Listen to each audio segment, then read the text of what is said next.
təqrəb ilişib zamana. Göz qapaqlarım ağırdaş, beynimdə səs-küy. Bitmir bu savaş.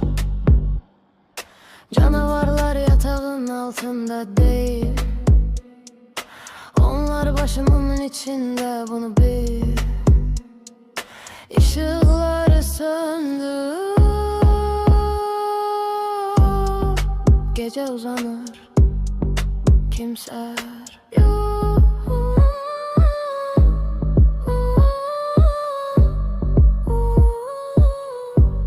Gece uzanır, yok.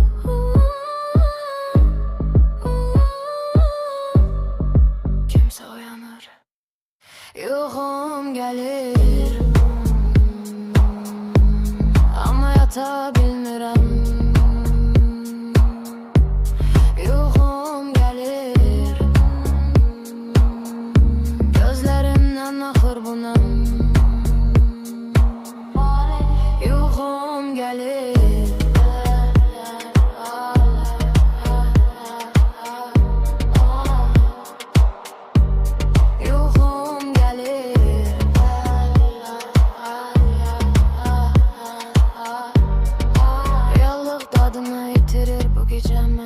bitirir.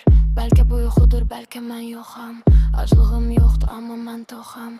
Yastıq soyuq, nəfəsim isti. Bu otaq dumanlı, bu otaq tüstü. Məni oyatma, qoy batım dərinə. Gedirəm yuxuların sərin yerinə. Düşürəm, gözlərimi yumuram.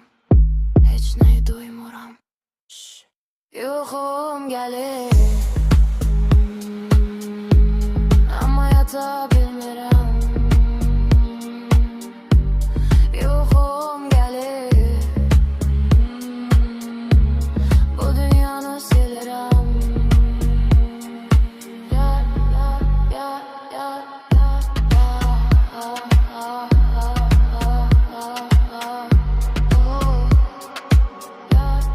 Yuxum gəlir,